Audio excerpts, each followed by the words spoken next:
संस्कार की बातें चैनल में आपका स्वागत है। आज हमारी वीडियो का विषय रहेगा गुप्त नवरात्रों में माता की दिव्य कथा सुनने मात्र से होगी हर इच्छा पूरी।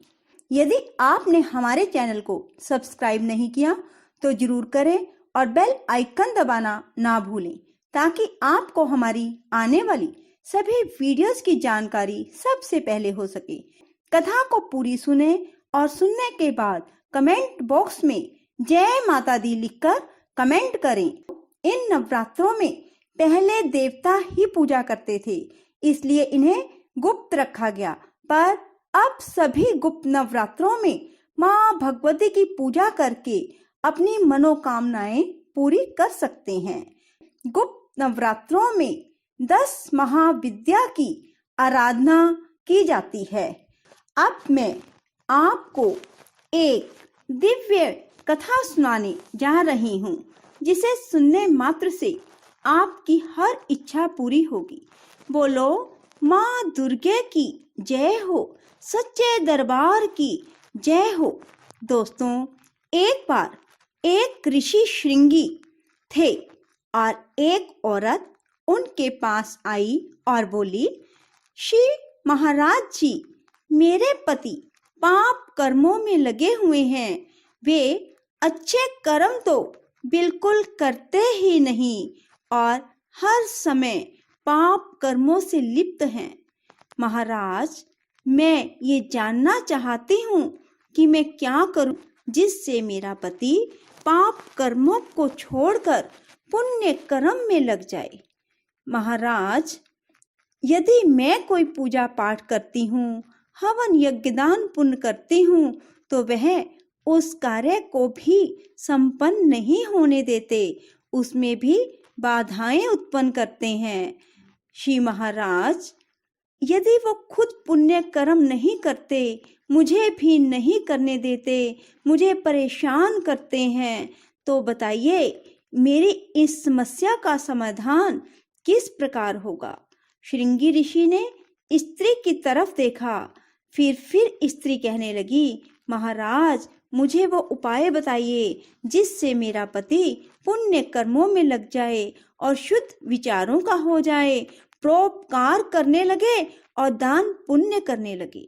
ऐसा उपाय मुझे बताइए।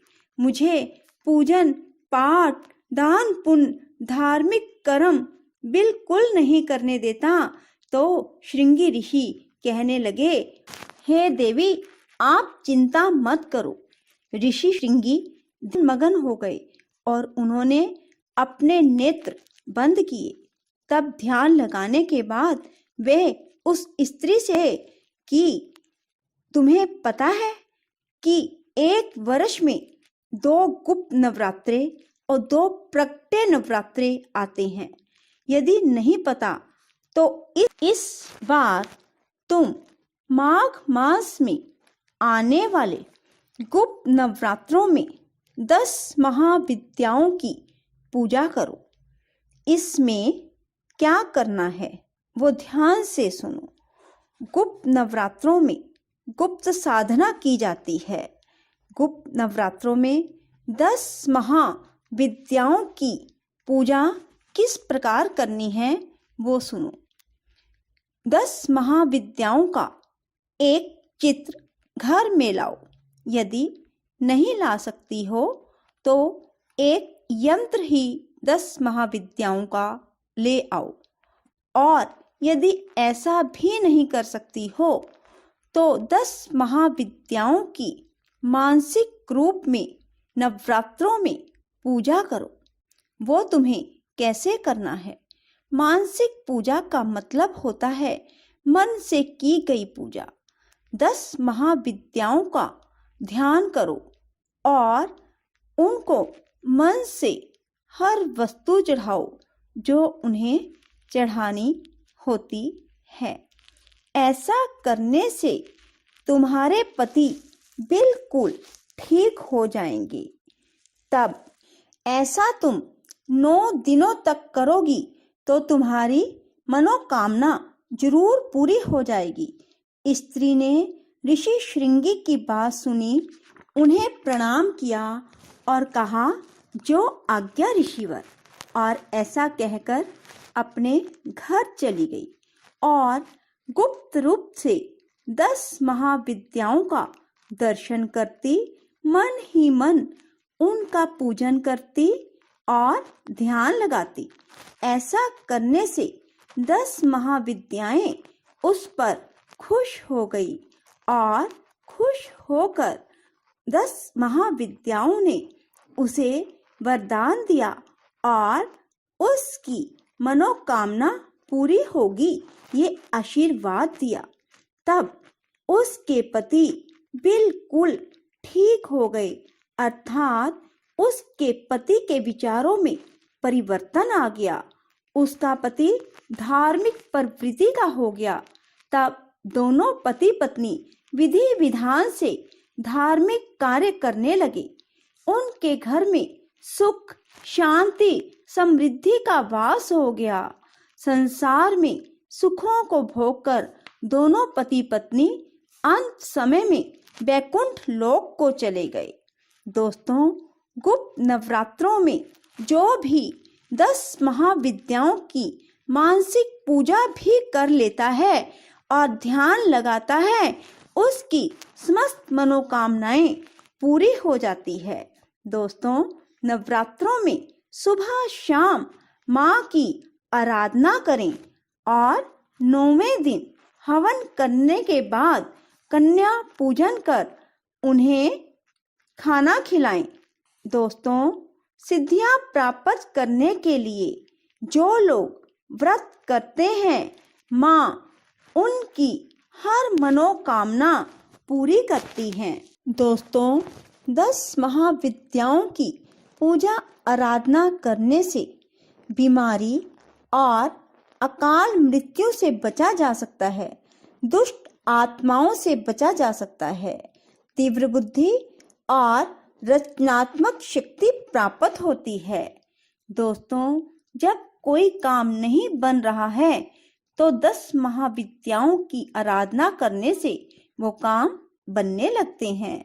दोस्तों, यदि किसी को रोजगार नहीं मिल रहा, काम में रुकावटें आ, तो 10 महाविद्याओं की आराधना करने से वो सब काम बनते चले जाते हैं। दोस्तों, जादू टोने, भूत पिशाच से मुक्ति पाने के लिए, बुरी नजर से बचने के लिए भी 10 महाविद्याओं की आराधना की जाती है। दोस्तों, शत्रुओं का विनाश करने के लिए, उच्च पद की प्राप्ति करने के लिए, राजकीय क्षेत्र में सफलता प्राप्त करने के लिए भी 10 महाविद्याओं की आराधना की जाती है। दोस्तों, घर गृहस्थी में कोई भी समस्या है, उस समस्या के समाधान के लिए भी 10 महाविद्याओं की आराधना की जाती है। सभी प्रकार के सुखों की प्राप्ति के लिए, घर में सुख, शांति, समृद्धि का वास हो, इसके लिए भी 10 महाविद्याओं की आराधना की जाती है। राधे राधे, जय श्री कृष्णा।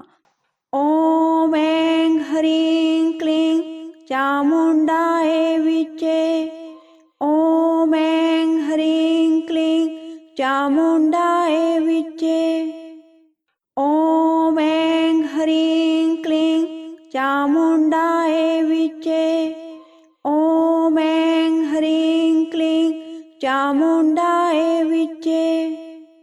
ओम ऐं ह्रीं क्लीं चामुंडाय विचे। ओम ऐं ह्रीं क्लीं चामुंडाय विचे। ओम ऐं ह्रीं क्लीं चामुंडाय विचे। ओम ऐं ह्रीं क्लीं चामुंडाय विचे। ओम ऐं ह्रीं क्लीं चामुंडाय विचे। ओम ऐं ह्रीं क्लीं चामुंडाय विचे। ओम ऐं ह्रीं क्लीं चामुंडाय विचे। ओम ऐं ह्रीं क्लीं चामुंडाय विचे। ओम ऐं ह्रीं क्लीं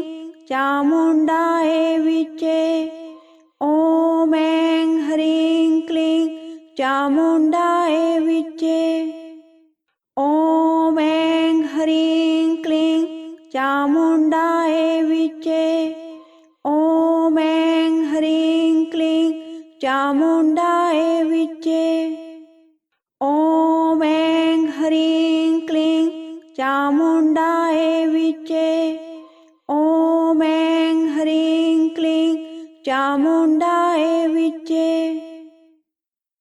ॐ ऐं ह्रीं क्लीं चामुण्डाय विचे ॐ ऐं ह्रीं क्लीं चामुण्डाय विचे ॐ ऐं ह्रीं क्लीं चामुण्डाय विचे ॐ ऐं ह्रीं क्लीं चामुण्डाय विचे ॐ ऐं ह्रीं क्लीं चामुण्डाय विचे ॐ ऐं ह्रीं क्लीं चामुण्डाय विचे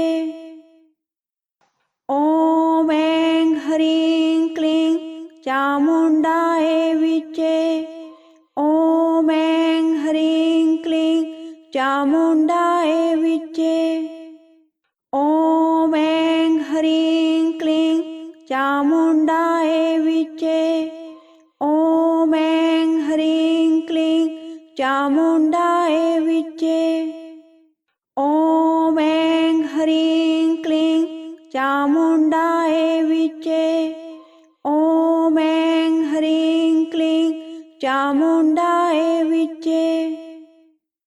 यदि आपको हमारी वीडियो पसंद आए तो इसे लाइक करें और शेयर भी जरूर करें। धन्यवाद।